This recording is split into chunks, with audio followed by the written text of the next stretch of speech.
السلام علیکم my dear and respected thinkers. Daily reflection میں آج آداب زندگی پر بات ہوگی.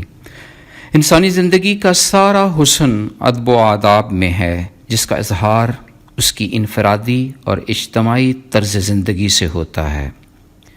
انسان تنہائی میں اپنی انفرادی زندگی میں جیسا طرز اختیار کرتا ہے، اسی کی جھلکیاں اجتماعی زندگی میں نظر آتی ہیں. اگر ہم اکیلے میں گھریلو اصول و ضوابط کی پاسداری کرتے ہیں، سنجیدگی اور سلیقے سے اپنے روزمرہ کے کام کرتے ہیں، کوئی ہمیں دیکھے یا نہ دیکھے، ہم وفاداری کا دامن ہاتھ سے نہیں چھوڑتے.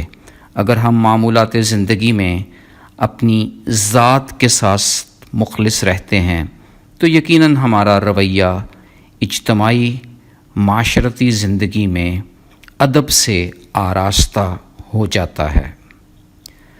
آداب زندگی میں بنیادی نقطہ یہ دیکھنا ہوتا ہے کہ ہمارا اٹھنا بیٹھنا کیسا ہے، لوگوں کے ساتھ گفتگو کرنا کیسی ہے، باڈی لینگویج کو ادب کے دائرے میں رہتے ہوئے استعمال کر رہے ہیں یا نہیں، الفاظ کے چناؤ میں احتیاط برت رہے ہیں یا نہیں، اپنے بڑے سے بات کرتے ہوئے گفتگو میں ادب کو ملحوظ خاطر رکھنے کے ساتھ ساتھ آواز کے اتار چڑھاؤ، کھڑے ہونے اور بیٹھنے کے سلیقہ سے آگاہی بھی ضروری ہے.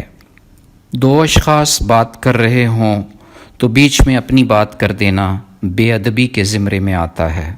اسی طرح بغیر اطلاع دیے کسی کے دفتر یا گھر پہنچ جانا مہذب دنیا میں بہت بڑی بے ادبی تصور کی جاتی ہے. حتیٰ کہ وقت بے وقت کسی کو فون کر دینا اچھا تصور نہیں کیا جاتا. میسج کر کے اپائنٹمنٹ بنانا ایک اعلیٰ ظرفی کی نشانی ہے. ایسا کر کے آپ دوسروں کے دل میں گھر کر جاتے ہیں، آپ کا نقطہ نظر سنا بھی جاتا ہے. کوئی جلدی میں ہو تو اسے روک کر اپنی کویتا نہ شروع کر دی جائے. دوسروں کے وقت اس کی ذمہ داری کا احساس رکھنا سب سے بڑھیا ادب ہے. اپنی آنکھوں کی حرکات و سکنات میں حیا کا پہلو، لب میں تبسم، آواز میں شائستگی، لباس میں نفاست اور چال میں وقار ہمیں صحیح معنوں میں مؤدب بناتا ہے، ہر میدان میں سرخرو کرتا ہے، دوسروں پر ہمیشہ مثبت اثر چھوڑتا ہے.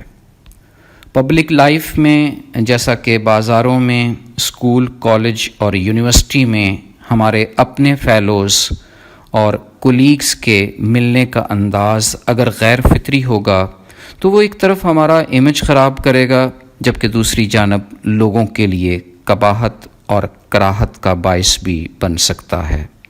ماحول میں اخلاقی آلودگی ایک اچھا معاشرہ تشکیل نہیں دیتی. کسی ادارے میں، کسی معاشرے میں جب اخلاقی اور ادبی قدریں پروان چڑھ رہی ہوں تو اس ادارے اور معاشرے کی ترقی قابل دید ہوتی ہے. اسی طرح خاندان میں آداب کی پاسداری ہاؤس کو ہوم میں بدل دیتی ہے، نئی نسل کے روشن مستقبل کے دریچے کھول دیتی ہے.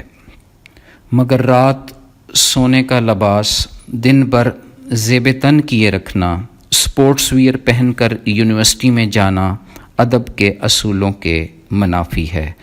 اپنی ہی زبان کو کسی اور رسم الخط میں لکھنا زبان کی بے ادبی ہے.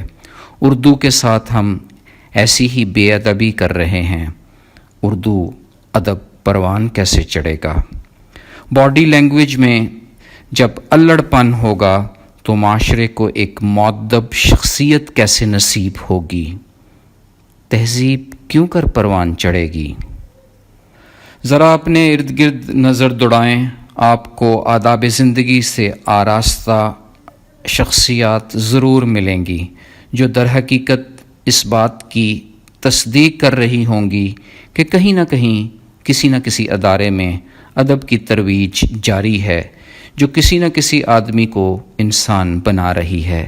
اور یہ بھی ضرور مشاہدہ کریں کہ آداب زندگی سے لبریز کوئی شخصیت کبھی زندگی کے کسی میدان میں ناکام بھی ہوئی ہے؟ زندگی کے آداب تو خوشبو کی مانند ہوتے ہیں جو ہر کسی کو بھلے لگتے ہیں۔ زندگی کی ساری رعنائی مؤدب ہونے میں ہے۔ ایسا شخص نور کی طرح ہوتا ہے جس کی روشنی سے معاشرہ دمک جاتا ہے، انسانیت کھل اٹھتی ہے۔ اللہ حافظ۔